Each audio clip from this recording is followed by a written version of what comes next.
When Arthur was given the file for the high-profile murder of the Lancaster brothers, his joy was beyond limits. He didn't mean to be insensitive towards his senior colleague that was supposed to handle the case, but had a fatal accident that claimed his life. It had just been a long time since he solved a case that had really challenged him.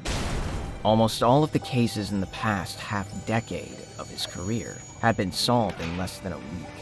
And even though they gave him a reputation for efficiency in his forte, he was bored to death, pun not intended, of the cases his supervisor kept piling up for him. Going through the case file excited Arthur even more than a huge rush of adrenaline. The case was so bizarre and seemed uncrackable. According to the file, both brothers had been staked to opposite walls of their gigantic study. There was no other DNA in or around the house aside from that of the Lancaster brothers. No other person was on the property at the estimated time that the incident happened, and there seemed to be no motive in sight for the double murder. It was the perfect case Arthur needed for his career. A very brilliant mastermind had orchestrated the murders, and he just couldn't wait to suss them out. What was more, he didn't have to babysit an annoying partner this time around. He was given the grace to work all alone this time. Arthur was over the moon. He set out almost immediately to personally inspect their bodies, the minute he drafted out a rather sketchy plan to catch the killer. Their autopsy results were not out yet, so he was going to start there. The drive to the lab of his department was a short one, so he arrived there in no time at all. Arthur's greetings with the doctor were brief, and he cut to the chase almost immediately without bothering with small talk.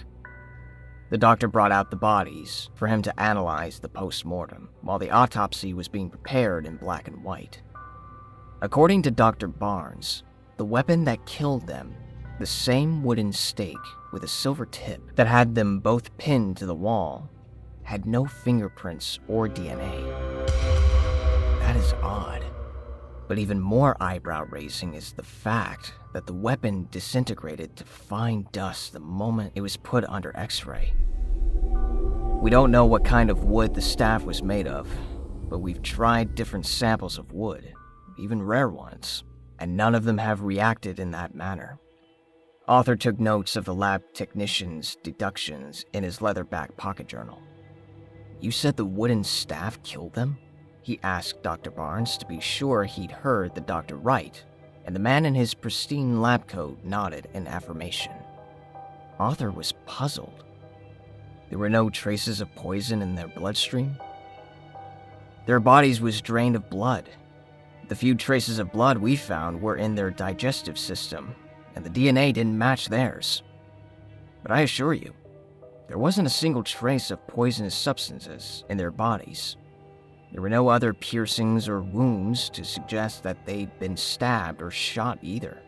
Our only deduction is that the staff must have been strong enough to pierce through the flesh, hearts and bones of full-grown men above the average weight, enough to impale them to the wall and keep them there until discovery.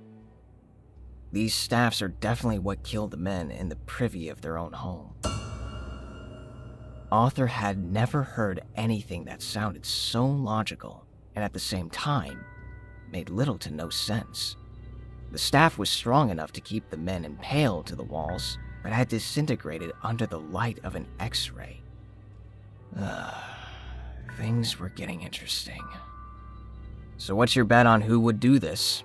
Arthur asked Barnes, as he was handed the autopsy results in a white envelope, and the doctor shrugged. "My forte is more about answering the how question, not the who or why. That's why we have you around to figure those pesky details out. I would be very careful how I trend, if I were you, though. It is evident by now that you're not dealing with a normal, sloppy murderer this time." With a pat to his shoulder, Dr. Barnes left Arthur to make sense of what he just heard. Something about how he said it sounded more like a threat than a warning. He had no idea why the lab tech would threaten him. Arthur decided to call it a day and go back home. The moment he stepped out of the lab, he could already tell that all was not well, even though he was unable to pinpoint what exactly wasn't well. When he got to the confines of his car, peeled open the autopsy reports, and skimmed through the details, he finally discovered what was wrong. The document was not that of an autopsy at all, but what one could call a cease and desist, only that it came from a coven of witches. At first, the emblem of the coven was all he could see. But then, as though the paper was a spokesperson of the coven, it began to reveal the information line by line. The letter informed Arthur of the witches' distaste for his excitement about this case, a case they decided that was way over his pay grade. They warned him to drop it. They didn't want Arthur working on the case at all, and they promised dire consequences should he prove to be stubborn. He was reminded of the fatal accident of his senior colleague, and how he was also reading the information in a car that could magically just blow up. The witches urged him to make his decision before starting the ignition of his vehicle, and as soon as he thought of wiping out his phone to take a snapshot of the bizarre note as evidence, the note cleared out with a 3-worded head start to his doom. We warned you.